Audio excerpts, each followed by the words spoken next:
Hey guys, if you want to learn how to improve as a metal rank in Overwatch, then welcome in. My name is Master Panda, and I'm a 40-year-old dad that was introduced to Overwatch in Season 3. I placed into low silver, and over the next 2 years ground my way to Masters on all roles. The goal of my Metal vs Masters videos is to show you real examples of mistakes that metal players make, just like you. Not only that, we explain how to identify those mistakes and then compare that against Masters level play, so that you can see the difference between the two and hopefully start identifying the mistakes you make and start fixing your own game. Because I believe everyone can rank up, including you. Hello and welcome to the dojo today. We are having a special episode on Juno for positioning, and this is part of our Metal versus Masters series. And instead of going and talking about all of our abilities and talking about what mistakes middle players make, we're going to focus specifically on Juno positioning because it is so important and part of her kit to understand how to stay safe as Juno, how to heal your team without really being in too much danger. So Anna is going to be back over here, as she probably should. And so what we're going to do is we're going to show how we use cover. So what we're doing is that we're peeking to heal a lot of the time, and often we can jump to peek to heal, we can shift to reposition, and so we're looking at the kind of people that could be the most damaging to us and biggest threat. So over here, see how we're using this cover like this, and there's a diva out there. So the diva is going to have a high mobility. She can get on us very fast, so we have to be very aware of where the diva is at all times and understand that she can really, see right there, like I wasn't aware that the Shiona was over there, so she immediately takes me out because she's in the back of our team. Alright, so we are going to again talk about positioning because we are now going to show kind of the metal rank version of bad positioning. So over there I was trying to show some examples of good positioning. Now we're immediately going to go into bad positioning and why that affects our play. So instead of being safe, now we're going to be in the open, right? So we're going to chase this hog and see how we're just in the open over here. We're very far from a wall, we're very far from curves, we're just kind of behind our tank, and we're on the ground a lot. And so see how that Zenyatta could come over around that corner and just shoot me? If he wanted to send a huge burst of damage my way, look, now I'm cut off from my tank. So now I'm all the way back here, so now I have to use a shift to get over here. And that wouldn't have been an issue if I was over here or over here to begin with, so that the diva wasn't diving me. So again, I'm really close to the enemy team over here. I don't have to be this close.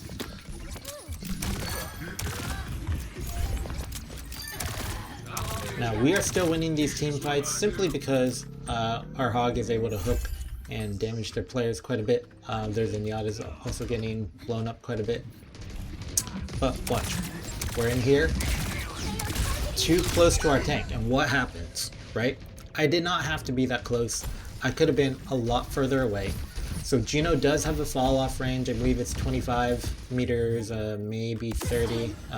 Don't quote me on that. But she's got enough range that she can heal perfectly fine. Like right here, that is well within acceptable range. And I'm not speeding to my team either. This is like a huge throw to not use my speed to help my team.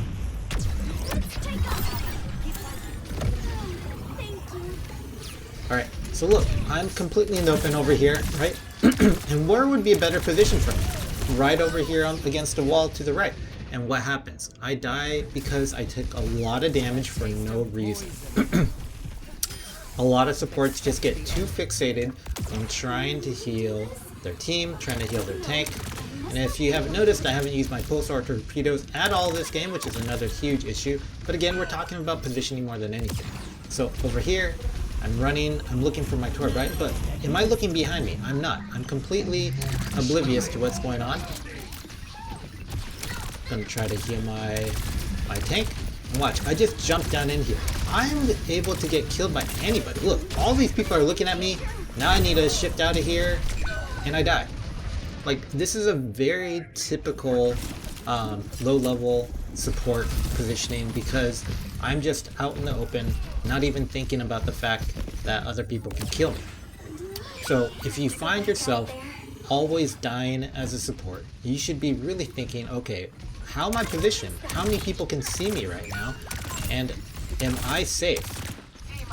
And if you don't know the answer to that, that's not good, because you need to know whether or not you are safe or not.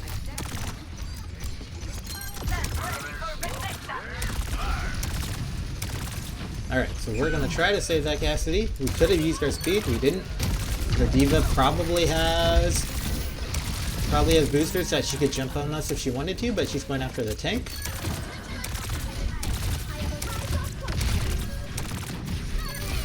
And I think we still win this. And I've been holding on to my ult this whole game too.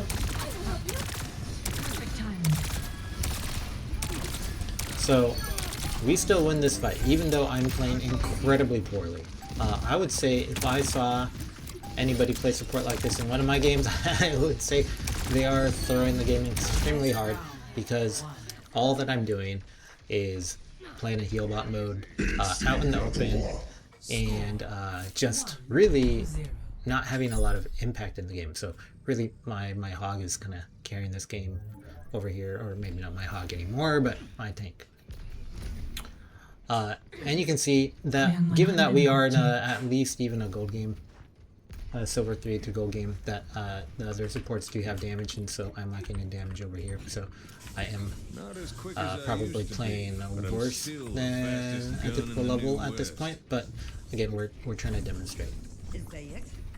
Okay, so now we're going to go and play with proper positioning. Again, I'm not going to talk about the other aspects of our game here, like torpedoes or speed ring. We're just going to use them, but I'm going to show you better positioning now.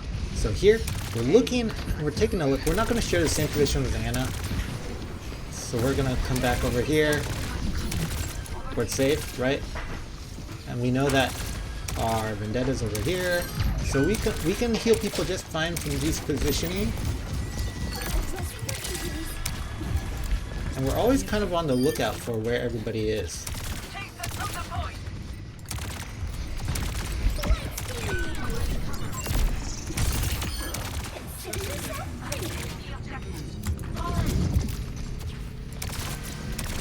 Okay, so again, we're always trying to use cover.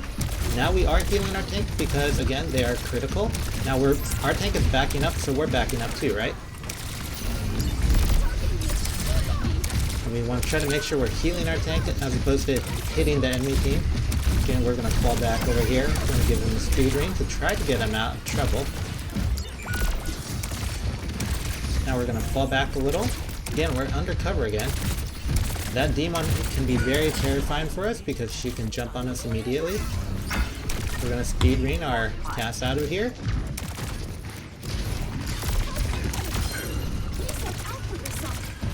Right? So like we're always constantly in a position where we're trying to make sure that we know where the enemy is. And that's why positioning is hard, because you have to have awareness of what's going on in the game and where your teammates are. So if I have to peek an area that is going to be like a choke, I'm going to often jump to make sure that I don't get hit with random spam. And here our team has died. So now we're back here, right? Except for Cass over there, who's trying to take point. Where is everyone?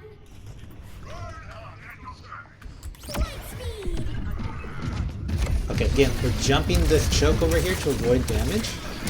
Now we're going to... Our Ryan's committing, so we might as well commit over here. Try to get that kill.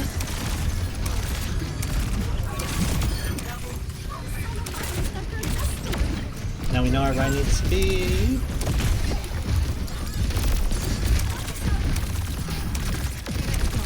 And now we're in a position, right, where we could just heal everybody. We gotta keep that Symmetra up. Our tank needs to get out. We could hear the Zenyatta charging up. Our tank got too deep over here. Now we gotta get out, right? And I got stuck on this ledge.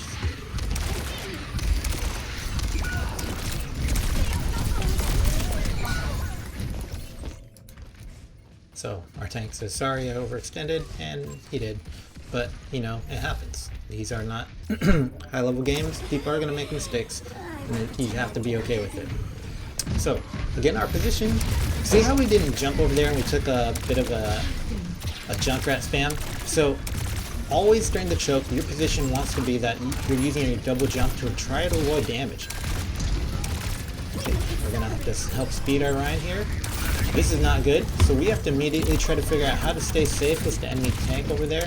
Our Ryan is overextended again, and he dives very deep. So again, we're trying to position here. You see we get blasted by the Zenyatta orb because we're in the open over there. Forget if I had my double jump over there, but that's where using Juno double jump is always good to try to avoid any extra damage. I see you. Score 1-1. Alright, so we actually up our damage that game, right? We're using our torpedoes, we're using our speed ring better. So I will do another example of good positioning to show, because showing bad positioning is not really the greatest way of teaching good positioning. It just shows what happens due to bad positioning. So we're going to show good positioning again and explain it. So our goal is to always be in an area where we've got cover and can heal our team. And when we want to do damage, we always want to try to do damage where we can get back in safety when possible.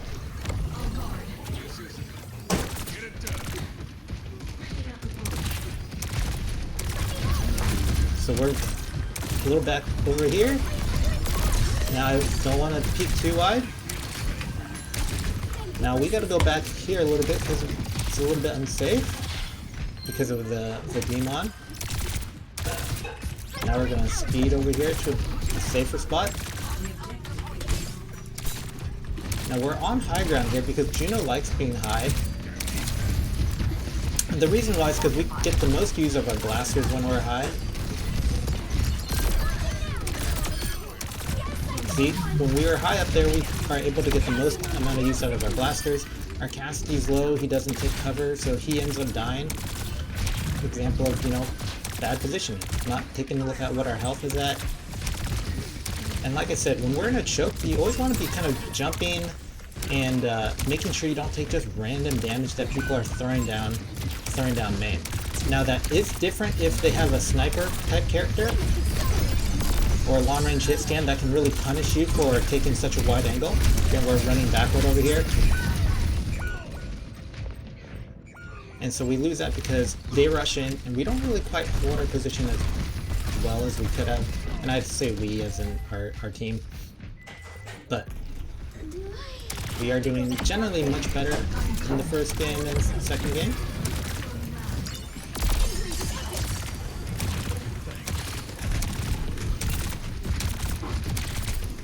I gotta be able to hit a shot here, apparently.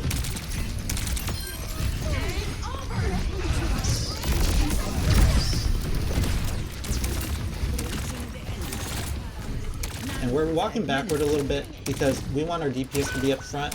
We don't want ourselves to be up front.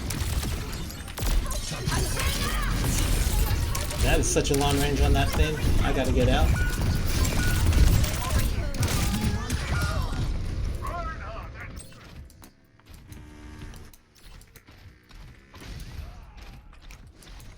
And it's very possible we could have ulted during that fight.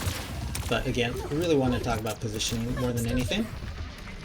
So again, we're using our boots, our double jump, to get the most safety as we can. We can jump over a lot of threats.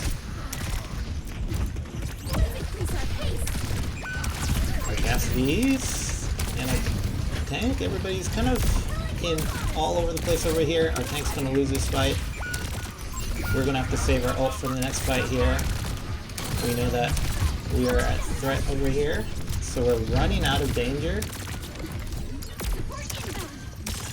And we're going to have to ult for the next fight to keep our team alive. But see how we're generally not dying too much. Okay, so now we got to get onto point. Okay, I'm going to encourage my tank to get onto point here.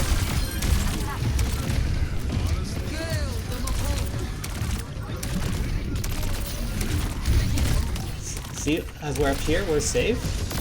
Now we gotta make sure that we can try to keep our team alive here somehow.